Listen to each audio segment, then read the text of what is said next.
Pessoal, boa tarde. Vamos lá.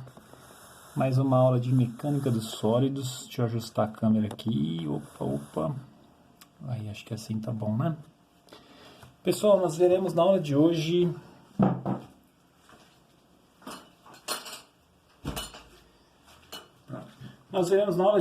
capítulo 8 do livro Ibeler, tá? O meu é a 7ª edição, está na página... Cadê? Página 300. Tudo bem? O assunto hoje é o capítulo 8, cujo título é Cargas Combinadas, tá bom? Moçada, para a gente começar esse assunto, nós veremos, na verdade, dois assuntos dentro do capítulo 8, tá? Ele trata de dois assuntos, tá? O primeiro é vasos de pressão cilíndricos e esféricos, tá ok? Pessoal, esse assunto não é difícil, tá? É uma modelagem até extremamente simples, tá? É bem fácil de compreender, tá ok? Acho que eu não vou nem demorar para explicá-lo aqui para vocês. Deem uma olhada. Imaginem aqui, nós temos um vaso de pressão cilíndrico. Imagina uma carreta, tá? Um caminhão tanque, tá? Só que ele não está carregando líquido, tá? Imagina que aquele chassi dele, né? Aquela estrutura da carreta projetada para transportar líquido. Imagina que nós vamos lacrá-la muito bem e nós vamos injetar ar comprimido ali dentro, tá? Ou seja, estamos diante de um vaso de pressão do tipo cilíndrico, tá ok? Professor, me dá um outro exemplo? Sim, imagina um compressor. Na verdade, a gente chama de compressor, mas aquela parte cilíndrica, que é a maior parte de um sistema compressor, aquela parte a gente chama de pulmão, tá? Ele também é um vaso de pressão do tipo cilíndrico, ok? Imagina só, gente, vamos fazer a modelagem para a gente poder chegar nessa equação, tá? Tô dando pronta já para vocês a equação, é uma formulinha muito simples, tá? Muito simples mesmo, aplicação direta de fórmula aí, basta substituir o valor das variáveis, tá? Nós temos aqui P, pressão, R é o raio desse vaso de pressão e T é a espessura da parede, no caso, a espessura da chapa que foi calandrada para se fabricar esse vaso de pressão. Tudo bem? Pessoal, só uma coisa que eu não falei, a gente considera vaso de pressão cilíndrico e onde a gente pode utilizar as equações dessa aula de hoje, do capítulo 8 do Ibeler. A gente só vai poder... Quais são as restrições, as condições para que a gente possa usar essas equações? A única restrição é que o raio do vaso de pressão ele seja maior ou igual, tá? A 10 vezes o valor da espessura. Tudo bem? Ou seja, a espessura da parede aqui, ó, né, a espessura da chapa de aço calandrada para formar o vaso de pressão cilíndrico, ela tem que ser no máximo 1/10 do raio, tá, desse raio aqui. Se ela for maior do que 1/10, né, essa modelagem ela já começa a ter um pouco de imprecisão, então a gente não vai utilizá-la quando for este o caso, tá? Mas na grande maioria das vezes, 99% aí dos vasos de pressão, eles obedecem essa relação aqui, tá? Uma condição muito normal e muito usada hoje em dia, o raio ele costuma ser muito mais do que 10 vezes a espessura, muito mais, tá? Mas, sendo ele até 10 vezes maior do que a espessura, né, já valem essas duas equações aqui, tá ok? Pessoal, vamos lá. Imagina o seguinte, eu vou fazer dois cortes, tá? Imaginários, segundo esses dois planos que eu representei por esses planos em azul aqui, tá? Eu cortei esse vaso de pressão cilíndrico, né, deitado na horizontal, eu cortei ele segundo esses dois planos, e vamos dizer que esses dois planos eles estão a uma distância um do outro, tá? De 1 metro. Ou seja, nós vamos fazer o cálculo por metro de comprimento do vaso de pressão. Na verdade, vocês vão perceber, né, já dá para ver pela equação, que o comprimento do cilindro não importa, tá? Em nenhum momento você vê aqui a variável L, onde L é o comprimento do vaso de pressão, tá? Não importa, tudo bem? Vou mostrar para vocês como que não importa. Imagina que aqui eu fiz então esse corte, eu tirei essa seção imaginária aleatória, tá? E coloquei ela aqui, ó. Eu fiz um corte também transversal nela, tá? Então imagina que essa seção aqui, tá? Ela tá aqui. E a outra tá aqui embaixo. Tudo bem? Porque eu fiz um corte também transversal, no sentido longitudinal, tá? Um plano vertical imaginário cortando aqui, tá? Ao fazer esse corte, nós vamos ver, a gente vai conseguir perceber aqui o corte transversal do cilindro, né? Representado pela parede, né, de espessura T. Tanto em cima quanto embaixo, ela vale T, né? Você tem que imaginar isso aqui em 3D, formando um anel, tá ok? Saindo do plano da lousa, né? E em toda essa região interna, nós temos ali ar comprimido, por exemplo, tá? Pode ser qualquer fluido gasoso, tá? Sob pressão, tá? A pressão é representada pela variável letra P aqui, tá bom? Legal, professor, mas como é que eu chego nessa equação? Deixa eu só apagar aqui para a gente conseguir espaço, tá? Deixa eu colocar aqui, o raio tem que ser maior ou igual a 10 vezes a espessura T, tudo bem? Pessoal, a gente chega nessa equação, não vai precisar de integral, de derivada, equação diferencial, nada disso. Essa modelagem é extremamente simples, tá? Basta a gente fazer somatório de forças, tá? Imagina um somatório de forças na direção perpendicular. Perpendicular aqui, ó, ortogonal ao plano da lousa. Conseguiu entender? Conseguiu visualizar o que eu falei? Somatório de forças de equilíbrio aqui, ó, tá? Então imagina o seguinte, a pressão, ela age, vamos supor que a gente considera que a pressão está agindo contra o plano da lousa, tá?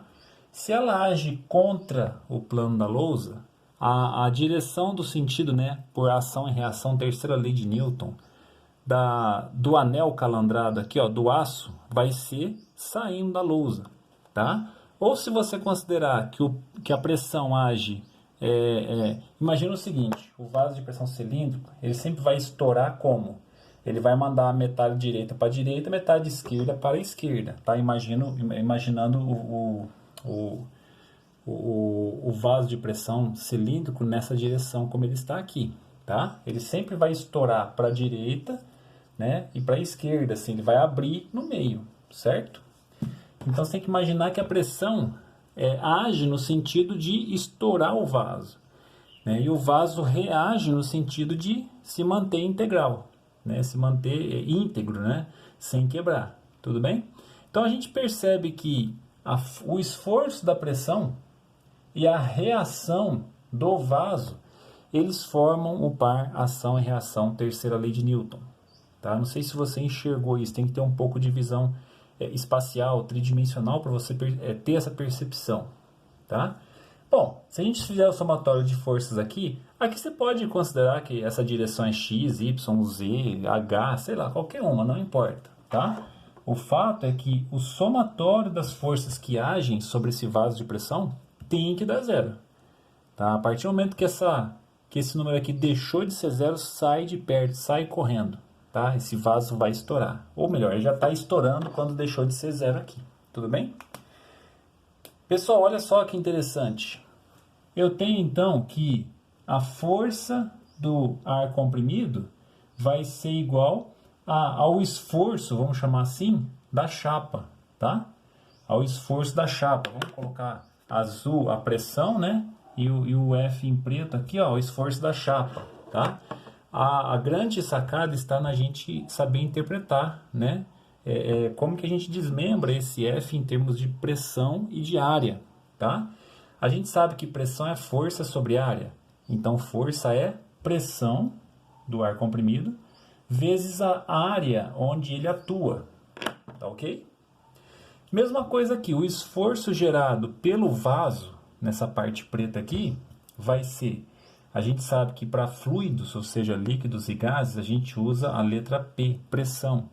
Para sólidos, e aqui é mecânica dos sólidos, a gente, muito embora o conceito físico seja o mesmo, né, força sobre área, mas a gente usa a palavra, né, a terminologia tensão, letra grega sigma, tá ok?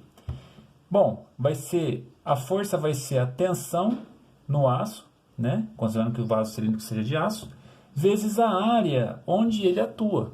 Tudo bem, gente?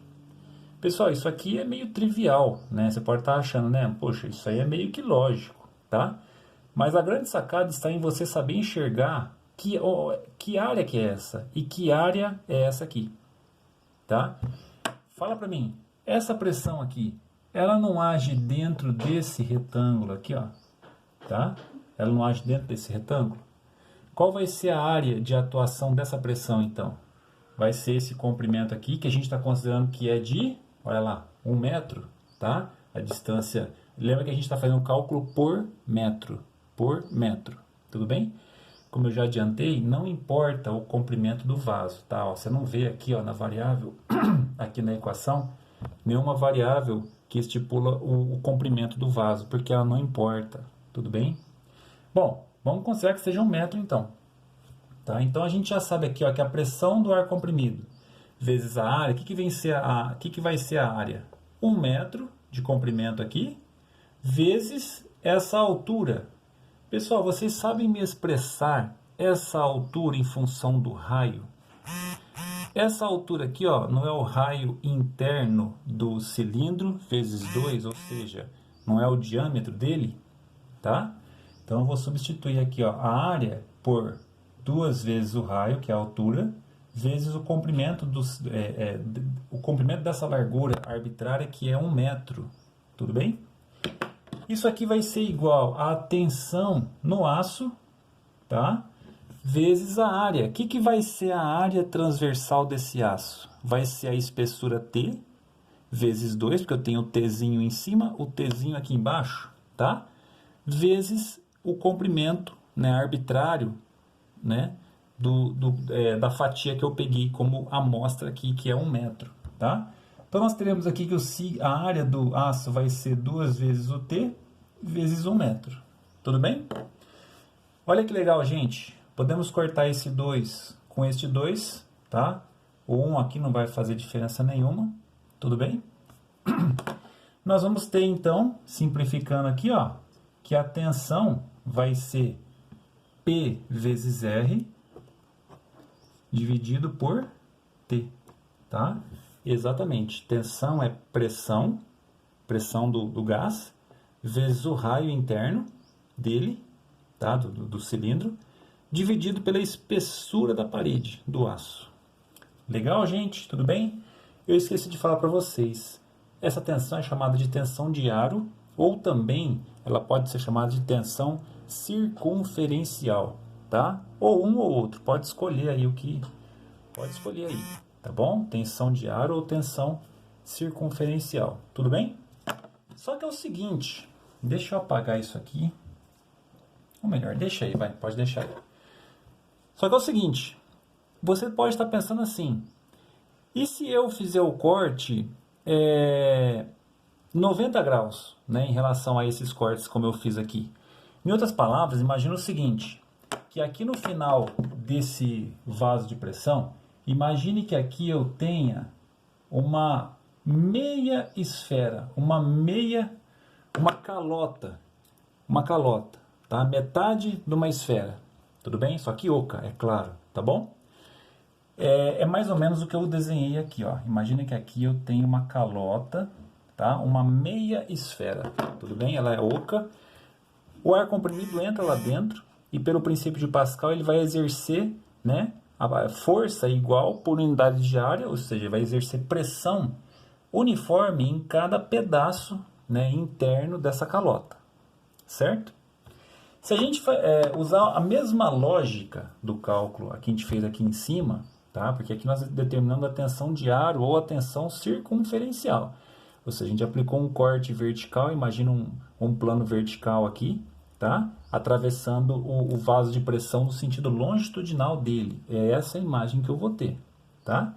Agora, se eu fizer um corte, tal como esse plano azul aqui, ó, fatiando, tá? Só que eu faço ele bem aqui, ó, de forma que eu deixe só a calota isolada, tá? Agora sim a gente sabe que a pressão vai tender a cuspir fora essa meia calota, né? Vai tentar atirá-la para bem longe, tá? Isso só não acontece porque existe uma solda em toda essa circunferência aqui, ó, que prende ela, né, no cilindro, tá ok? Se a gente usar o mesmo princípio, o mesmo equacionamento, olha só, vou fazer somatório de forças, né, de equilíbrio, né? Somatório, opa, desculpa, gente. Somatório de forças aqui igual a zero, tá? Olha só que interessante agora, gente. Se eu pegar a força que age no sentido de tentar cuspir fora essa meia calota, eu vou ter que a força aqui, ó, é pressão, vamos expressar já direto. É pressão vezes a área, né? A área é a mesma, tá? Aqui, ó, é o πr quadrado, tá? É o raio interno, tá? Isso aqui vai ser igual a esta área que já está achuriada aqui, ó, essa área da coroa, tudo bem? Vezes a tensão desse material aí, ó, que normalmente é de aço, tá? Olha que interessante, gente, nós teremos aqui então que a pressão vezes a área, qual é essa área circunferencial agora? Vai ser π vezes raio ao quadrado, vai ser igual a tensão, tá? Vezes a área, tá? Dessa coroa aqui. Professor, a área dessa coroa é muito fácil. A área dessa coroa é π que multiplica, abre parênteses, rão, né? Raio externo ao quadrado, menos o r'inho, que é o raio interno ao quadrado, certo? Deixa eu escrever aqui. Ó, a área vai ser π que multiplica o raio externo ao quadrado, menos o rainho interno ao quadrado, certo? Só que é o seguinte, aqui apareceu uma variável a mais. Dá para fazer isso, né? Mesmo porque a espessura dessa chapa aqui, ó, essa espessura T aqui, ó, essa espessura T, ela vai ser R maiúsculo menos R minúsculo, tá? Só que para desenvolver isso vai dar muito mais trabalho, tá? Dá para fazer tranquilamente. Eu só vou ensinar de um jeito mais fácil ainda. Imagine o seguinte, lembra daquela formulinha? Como é que eu faço para determinar o comprimento de uma circunferência? 2πr, certo? Então imagina o seguinte, eu vou aplicar aqui, ó, 2 vezes π, tá? Vezes o r, tá? Pessoal, talvez você esteja se perguntando, mas esse r aí é o raio interno, eu teria que tirar o raio médio, tá? Só que é o seguinte, lembra que nós estamos trabalhando, né? A condição para a gente poder aplicar essas equações sem imprecisão é que o raio interno ele seja pelo menos 10 vezes o valor da espessura, tá ok? E é isso, e somente isso que justifica o fato de eu poder usar esse raio interno aqui, ó, nessa equação, tá? Se eu pegar o raio interno e multiplicar por 2π aqui, ó, eu vou ter o comprimento dessa circunferência cujo raio é R, tá? Só que aqui é o seguinte, ó, isso aqui não é área ainda, tá? Isso aqui ainda não é área, isso aqui é só o comprimento desse anel, é só o comprimento desse anel. O que eu faço para transformar isso aqui em área? A unidade disso aqui vai ser metro, né? Se eu tiver o raio R em metro, a unidade disso aqui é metro. E eu preciso de metro quadrado, é tensão vezes área, tá? Eu vou multiplicar esse comprimento do arco, ou o comprimento da circunferência, pela espessura T desse anel, tá? Ó, letra T aqui, ó, espessura T. Tudo bem? Legal até aí?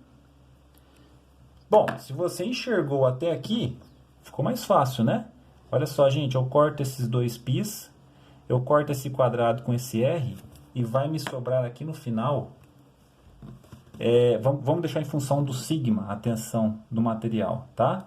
O sigma vai ser pressão vezes o raio, dividido por 2 vezes a espessura T. Pessoal, ficou feio aqui, mas olha aqui, ó, PR sobre 2T, tá? É essa equação aqui, ó. tá bom? Bom, se você entendeu até aqui, provavelmente você deve estar se perguntando, professor, essa equação, essa tensão aqui, ela é exatamente a metade dessa equação aqui, tá? Ó, a tensão circunferencial é o dobro da tensão longitudinal, ou, se você preferir, a tensão longitudinal é metade da tensão circunferencial ou tensão de aro, tá? Professor, afinal de contas, qual delas eu devo usar? Se eu usar a equação errada, o meu material pode falhar, eu posso estourar um vaso de pressão, aí eu estou ferrado. No exercício da engenharia você não pode errar, você não pode se dar esse luxo, tá? Por isso que é importante você compreender o conceito, tá? Eu não sei se você enxerga, mas se isso aqui é uma meia esfera, vamos supor que o meu vaso de pressão seja um vaso esférico. Eu não sei quando vocês tiveram curiosidade de ver aí algumas estações da Petrobras onde eles estocam o metano, né? O GNV, enfim, gases de uma forma geral. Eles são esféricos, tá? Por que eles são esféricos? Tem um motivo para isso, né? Se você pensar bem, até para construir aqueles vasos enormes, é muito mais trabalhoso construir esférico. Seria muito melhor poder construir quadrado, retangular, sei lá, né? Mas eles constroem esférico porque tem vantagens, né? A parede ela vai ser mais fina possível se o vaso for esférico. Por quê? Porque você divide por 2, tá? Ou seja, todo vaso de pressão, se ele for esférico, a gente usa essa tensão aqui, ó, que é metade dessa, de cima. Tudo bem? Por isso que os vasos de pressão esféricos da Petrobras, por isso que os vasos de pressão da Petrobras, para estocar gás, eles são esféricos e não cilíndricos. Tudo bem, gente? Legal? Ah, não, professor, mas o vaso de pressão que eu vou construir, né, o projeto exige que ele seja cilíndrico. Então, trata de aumentar essa espessura T aqui, ó, tá? Por quê? Porque ela é o dobro dessa daqui, ó, tá? Você vai ter que gastar mais material aqui, ó. A espessura da chapa vai ter que ser maior, tá? É o preço de se usar, né, de se utilizar um vaso de pressão cilíndrico. Tudo bem, pessoal? Tá entendido isso aí? Eu vou passar alguns poucos exercícios para vocês, tá? Do próprio Ibler, né? Mas eu gostaria que vocês entendessem legal esse conceito aqui, tá ok? Eu vou parar o vídeo.